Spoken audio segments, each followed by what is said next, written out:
today we're diving into a short but incredibly profound story from an ancient text.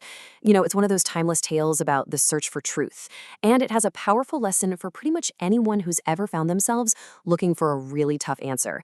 So let's get into this amazing encounter between a student and a master. I want to kick things off with a question that honestly gets right to the heart of this entire story. What if the greatest wisdom you could ever find isn't some final perfect answer, but just a clear direction for your very next step? Just keep that in the back of your mind as we go through this. So, our hero is this young guy named Sudhana, and you can think of him as like the ultimate student. He's totally driven by this deep, burning desire to understand the world and find true enlightenment. He's basically that part in all of us that's searching for something more, for a deeper kind of knowledge. Sudhana's journey eventually leads him to this renowned master, a wise elder named Anyajita, and the way he approaches him, the text says he bows, he circles him, it's all with this incredible respect. That alone tells you just how serious this is for him. He's not there for a casual chat, He's seeking a life-changing answer. And this is the big question he asks. It's so simple, but wow, is it profound? He says, I have set my heart on supreme enlightenment, but how do I learn the path? How do I walk the way? It's basically a plea for a roadmap, a step-by-step guide to achieving the highest understanding possible. Now, what Sudhana's asking about here is the Bodhisattva path. And this is a really key concept. See, a Bodhisattva isn't just trying to get enlightened for themselves. Nope.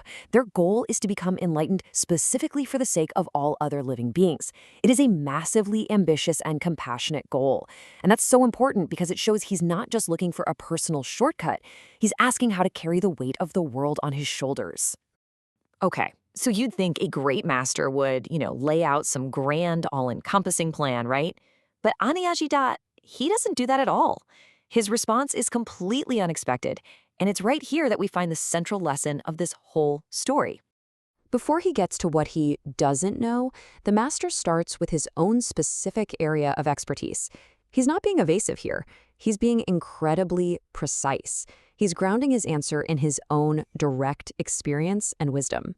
He tells Sudhana, look, I have attained a state called the liberation of endless form. And what this is this profound state of understanding where you see reality as this infinite, interconnected web. It allows him to see countless Buddhas, to see the potential for enlightenment everywhere.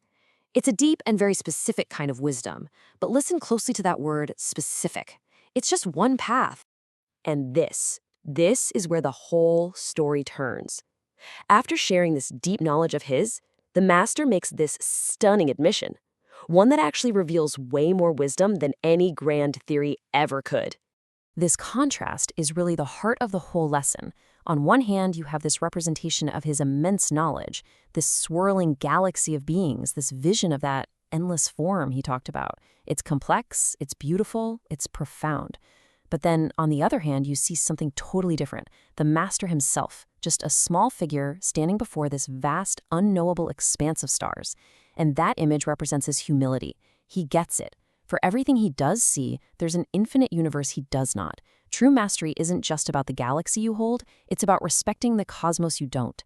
And he says it right out loud, I only know this one path. Then he asks, how could I possibly speak of the limitless practices of all the great bodhisattvas?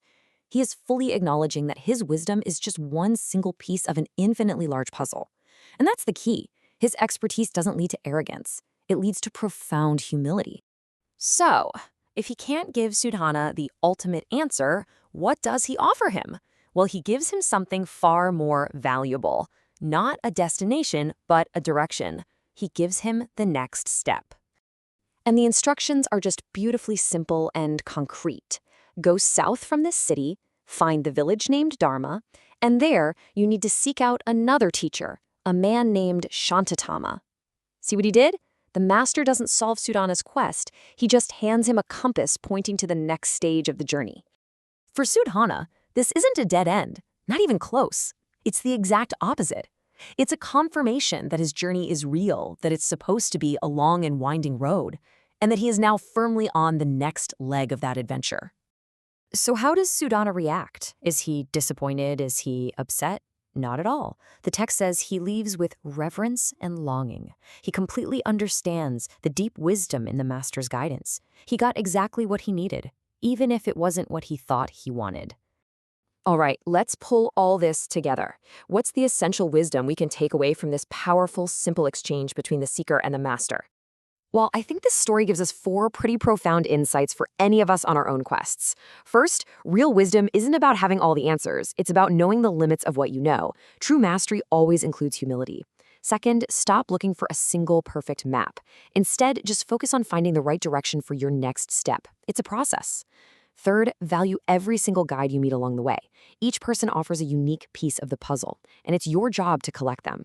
And finally, and maybe most importantly, the process, the seeking itself, is where the real learning happens. The goal isn't just to arrive at some destination. It's to fully live the journey of becoming.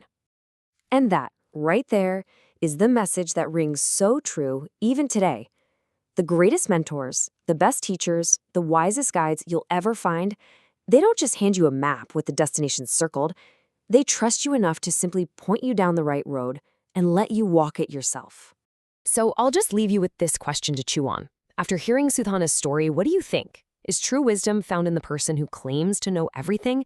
Or is it found in the one who knows with absolute certainty that there is always more to learn?